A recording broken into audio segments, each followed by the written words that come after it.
Kemudian kriteria informasi yang berkualitas. Ada 4 kriteria dikatakan informasi itu berkualitas. Yang pertama, relevansi. Informasi disebut relevan apabila antara informasi yang didapat dengan masalah yang dihadapi itu berkaitan, cocok, sesuai, disebut dengan relevan. Kemudian informasi itu akurat, ya, apabila informasi yang kita dapatkan pada saat kita terima informasi tadi itu akurat, artinya sesuai atau tepat, ya, sesuai dengan kebutuhan kita, ya. Kemudian ketepatan waktu, informasi harus tersedia untuk penyelesaian masalah sebelum situasi krisis berkembang atau peluang hilang. Jadi pada saat seseorang akan melakukan atau pengambilan keputusan, apabila informasi yang didapat terlambat didapatkan, terlambat sampai kepada penerima, otomatis keputusan yang diambil juga menjadi terlambat. Bisa saja peluang yang sebenarnya bisa didapat pada saat itu jadi hilang, tidak bisa diperoleh. Makanya ketepatan waktu itu juga menentukan apakah sebuah informasi itu disebut berkualitas atau tidak. Kemudian lengkap. Informasi yang tersedia itu juga harus menyajikan gambaran yang lengkap. Jangan setengah-setengah, karena informasi yang setengah-setengah itu juga bisa menyebabkan kita salah dalam mengambil keputusan. Jadi harus tuntas, harus lengkap, ya, informasi. Jadi 4 hal ini sangat penting. Kita butuh apa, kemudian informasinya tentang apa, harus relevan, harus sesuai, lalu nggak boleh salah. Informasi yang kita dapat tadi harus akurat, tidak boleh salah, ya. Kemudian ketepatan waktu, informasi itu datang sesuai dengan waktu yang kita butuhkan. Kita butuhnya saat ini, ya harus datang saat ini, tidak boleh diberikan di saat yang lewat. Kemudian lengkap. Informasi yang setengah-setengah itu juga menyebabkan tindakan yang kita lakukan bisa tidak tepat sasaran, tidak efektif. Kemudian manfaat sebuah sistem informasi, yang pertama, datanya terpusat. Jadi seperti disebutkan tadi bahwa dalam sebuah sistem informasi itu ada aktivitas untuk mendistribusikan informasinya. Misalnya sebuah sistem informasi akademik, datanya terpusat. Terpusat di mana? Di kampus, di server yang kita punya. Kemudian di server yang kita punya. Kemudian terpusat bisa diakses oleh siapa saja, oleh mahasiswa yang lagi di rumah, oleh dosen yang lagi di tempat lain misalnya, atau yang ada di kota yang lain. Nah, data terpusat. Jadi tentunya memudahkan kita kalau data itu terpusat. Pada saat kita mau melakukan perubahan-perubahan, mau update informasi dan lain-lain, kita cukup lakukan dari pusat datanya. Jadi itu kemudahannya. Lalu kemudahan akses informasi juga demikian. Ya, kita bisa akses informasi kapanpun, dimanapun. Ya, mau kapanpun, pagi, siang, sore, malam, misalnya. Jadi ada kemudahan akses. Kalau dia berbasis web, ya sepanjang ada koneksi internetnya, tentunya bisa diakses. Seperti halnya Edmodo yang kita gunakan sekarang. Kemudian efisiensi waktu. Efisiensi waktu untuk salah satu contohnya untuk mengakses informasi misalnya. Kita tidak perlu datang ke kampus bila misalnya kita butuh informasi. Cukup buka dari website, cukup buka dari e-information. Nah, di sana kita udah bisa dapatkan informasi yang kita butuhkan. Kemudian cakupan dan penyebaran informasi luas dan cepat. Namanya juga berbasis web. Jadi kita share sekarang, kita bagikan sekarang, itu bisa tersebar dengan cepat ke segala penjuru dunia. Kemudian memudahkan proses bisnis dan pekerjaan.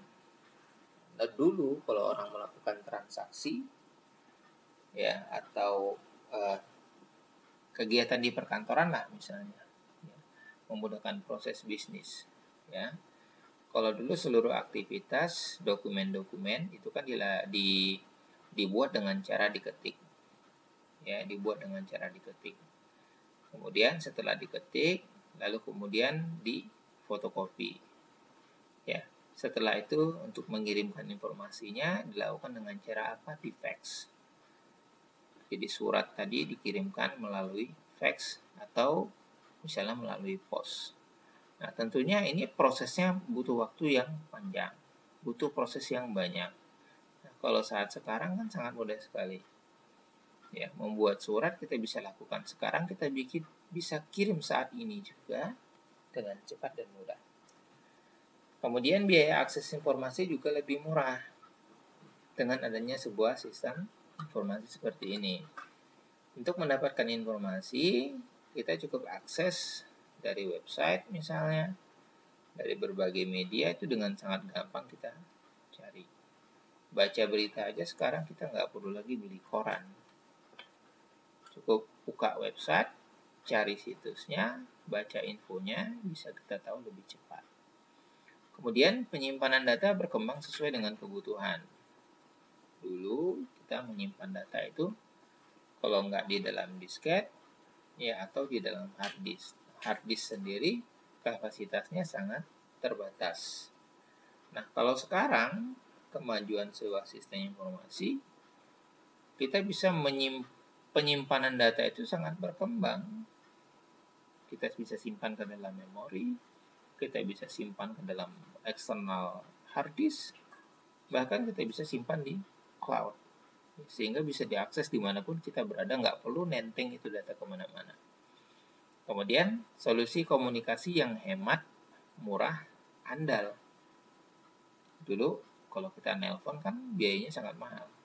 Kalau kita mau berkirim surat ya mesti pakai perangko. Kalau pengen cepat kita mesti pakai kilat khusus, pakai telegram, dan biayanya lumayan besar. Kalau sekarang dengan kecanggihan teknologi, dengan kemajuan beragam sistem informasi, maka komunikasi juga menjadi semakin mudah dilakukan.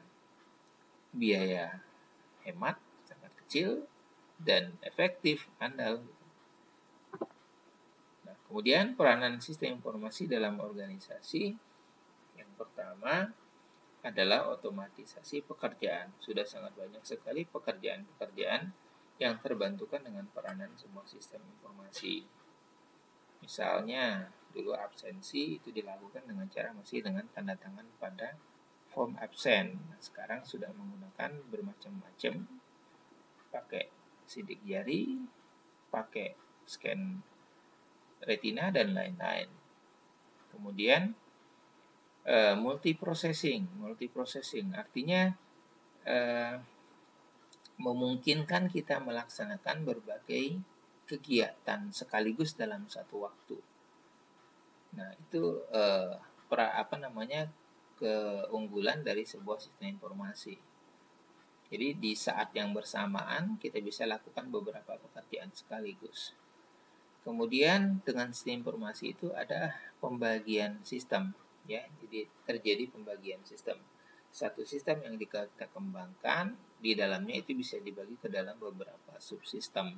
Subsistem yang bisa diakses oleh bagian penjualan, yang bisa diakses oleh bagian pembelian, yang bisa diakses oleh bagian promosi, yang bisa diakses oleh bagian SDM atau personalia. Jadi satu sistem itu bisa digunakan untuk pembagian kerja. Kemudian memungkinkan juga terjadi kombinasi pemakaian perangkat keras dan perangkat lunak. Kita lihat bahwa sistem e-parking, parking elektronik, itu memadukan antara pemakaian perangkat keras dengan perangkat lunak. Cukup dengan menggunakan kartu identitas atau dengan men-scan kartu tertentu, surat tertentu, palang parkirnya terbuka, kita bisa parkir dengan nyaman. Nah, ini adalah bentuk bagaimana terjadinya kombinasi antara perangkat keras dan perangkat lunak. Kemudian sistem informasi yang paling penting adalah informasi yang dihasilkan. Itu bisa menjadi sebuah sistem yang bisa dijadikan sebagai pendukung dalam pengambilan keputusan. Dalam sebuah organisasi, keputusan-keputusan vital, keputusan-keputusan penting, apalagi bersifat strategik, untuk jangka panjang itu sangat membutuhkan dukungan informasi yang akurat, ya, sehingga akan menentukan bagaimana arah dari organisasi itu beberapa tahun ke depan atau beberapa waktu ke depan.